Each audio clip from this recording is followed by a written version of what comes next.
I've lost 70 pounds in about a year, and I have learned so many things about better health and nutrition in general through this weight loss journey. And I want to share what I have learned, at least these 5 things. I've had a lifelong struggle with my weight. When I was younger, I wasn't like a fat kid. I was what we would call now thick.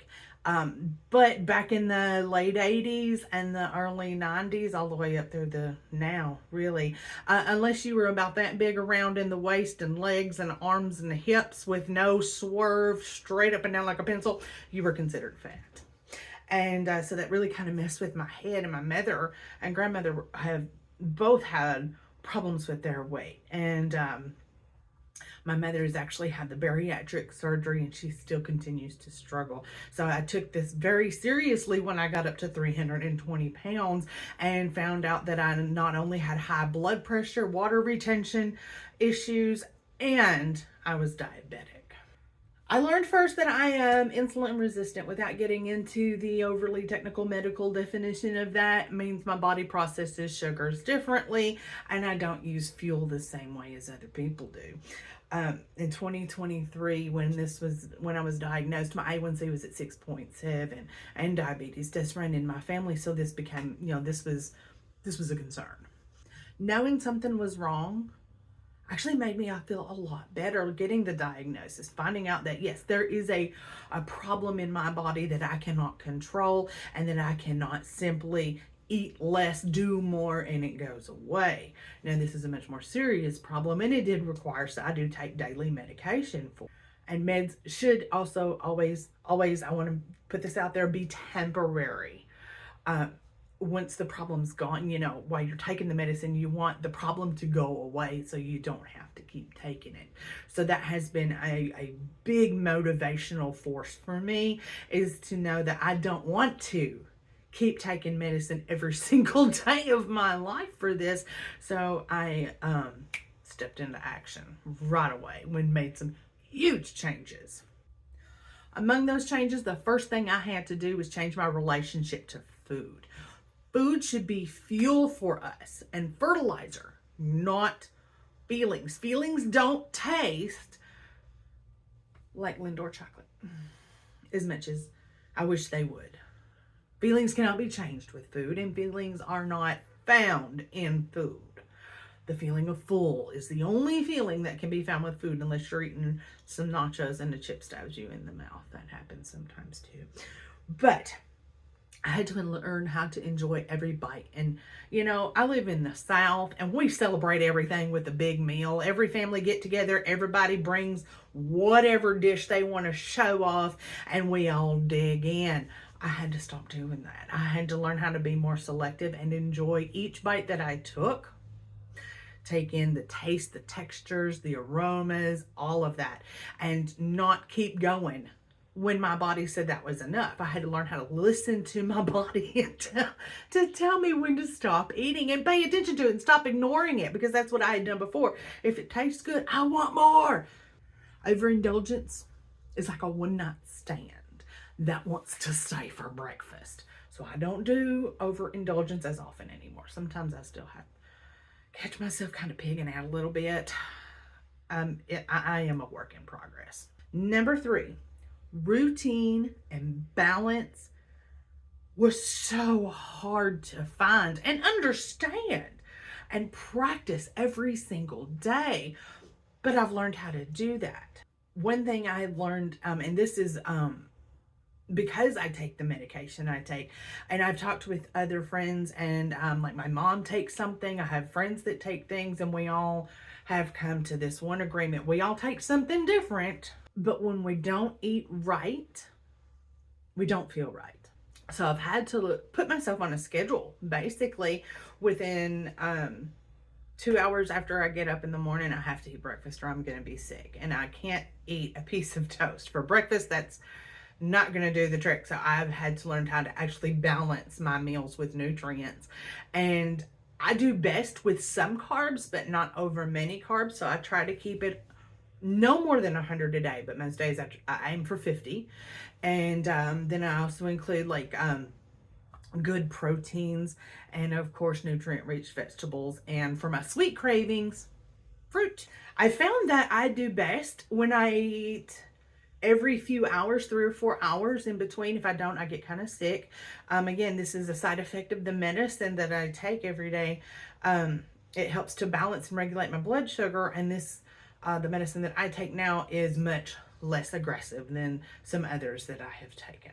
I found this to be a very effective way for me, as it keeps my blood sugar balanced, and it keeps me from getting so hungry that I just want to go in the kitchen and eat whatever I can get my hands on and fit in my mouth, because that's what happens when I get too hungry.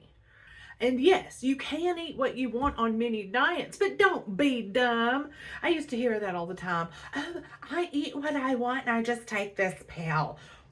That doesn't mean eat the whole box of chocolates. That means eat a piece. Slowly. Enjoy it. Savor it. The yummy chocolate deliciousness. And then feel it as it enters your bloodstream and then opens up fires off the hormones and the chemicals and the feel good stuff in your brain, making you feel better. And then put that back in the box of chocolate away. Hide it from yourself.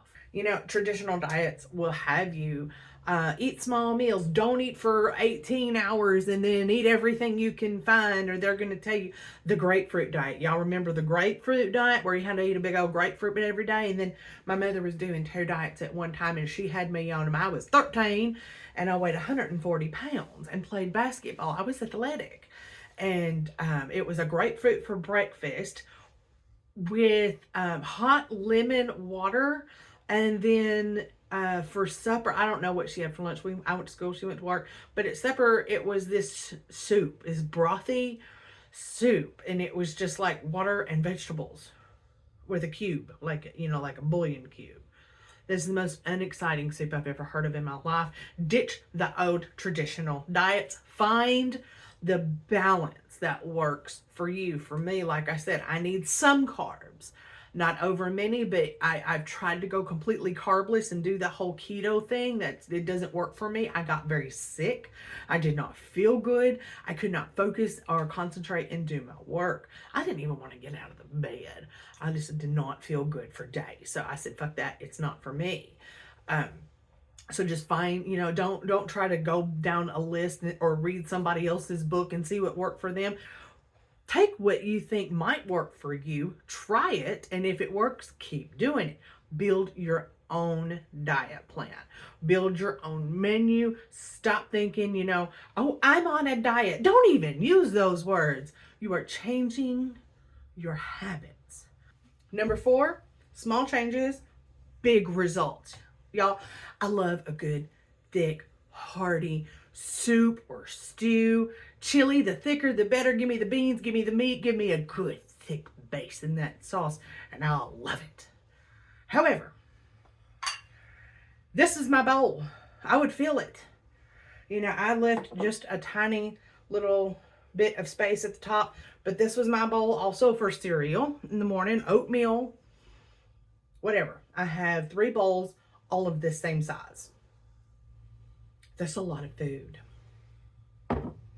I switched soups and stews, go in this bowl. See the difference? Look at that.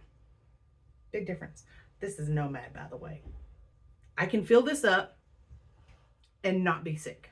I eat this whole thing, I'm going to be sick. Snacks don't have to be big, elaborate events for the day. A piece of cheese is a snack. A pickle is a snack. A meat stick is a snack. Sometimes, I don't have a lot of time during the day. And like I said, I have to eat on a schedule. So sometimes I go in there and grab either a piece of cheese or a cheese stick if I happen to have the sticks. And that will keep me going. It keeps me from being so lightheaded. It keeps me from feeling nauseous. And it puts me back where I need to be. And I can keep going with the rest of my day without having to take time and cut or prepare or do any kind of elaborate things for a snack. This is Binks. It's Cat Parade here on the Cat Lady Chronicles. And something else that this is probably not going to be found in any other diet menu or channel or anywhere else. Buy farm fresh whenever possible or grow it yourself. and preserve it at home. It leaves out all those nasty preservatives, all those nasty chemicals. Preservatives are killing us. If it is at all possible for you to get farm fresh or homegrown, do that. If not, like I get it, some people live in cities and they just don't have that sort of thing all the time. And it's wintertime now, so you can't go get it now either, unless you're living on the flip side. Look for frozen vegetables. More often than not, they have nothing added to them. It's just the vegetables. They also retain more of the nutrient quality. They're more nutrient dense than canned. And number 5, the most important thing. Give yourself a break if exercise is not an option. For some of us, we have, like I spent 25 years on my feet. On top of that, I am fatally clumsy. I have broken bones. I have injuries. Y'all have heard me maybe mention before, I need a double knee replacement right now. I'm coming back from a shoulder injury, and I've had 3 doctors, all orthopedic surgeons in 2 different states, tell me the same thing. Do not try to exercise. Maybe some swimming. That's it. Because of all of the damage between my weight, the time I've spent, pounding the floor on my feet, I was a waitress and a cook. In general, I'm clumsy. I have fallen off of I've wrecked 4-wheelers, fallen off of horses, and I'm like the toddler. I can be walking across the room and just hit the floor for no reason. I might trip over a cat hair. Down I go. So I have to be very careful. And every time I've tried to exercise in any way, I always end up hurting myself. So I stretch. And I do what I can do that I know will not cause injury. I'm active. I don't just sit around all the time. I get out in my yard and I do stuff every day. I'm back and forth. And I work at home. Yes, I sit in front of the computer. I have a bathroom on the other side of this wall. I'm in my office right now. But I go to the bathroom at the other end of the house just to get in the steps. But when you spend a considerable time heavy, it damages your body. And no matter what anybody else tells you, if they're shaming you or guilt tripping you because you're not out there running 4 miles every day, tell them to go run 4 miles every day. If they want somebody to run, your knees might not be able to hold up to it, or your hips, or your back. You have to take care of the body you have in order to get the body you want. And it does take longer without the exercise. I'm not going to deny that. It takes a little longer, but for some of us, it's just not an option. Just accept it. That's all we can do, and forgive ourselves. Because, when we were raising kids and just trying to survive all the way through our 20s and 30s, we weren't thinking about not being able to walk and need knee replacement before we turned 50. No, we were just trying to think about making the next bill, paying the rent, buying the groceries, paying the electricity bill, paying for the kids' things, whatever their things might be. And that required us to work very hard. And we wore ourselves out. It's okay. I'm with you, and I give you permission to forgive yourself. Every month I'm going to bring you a new update. It'll be something like this, very informal. If you have enjoyed this, if this resonates with you, hit the like button and drop a comment. Let me know, are you on a weight loss journey? What works for you? I want to hear from you. And if you want to, hit the subscribe button on your way out and ring that little bell. That way you don't miss any of the notifications for all the new videos.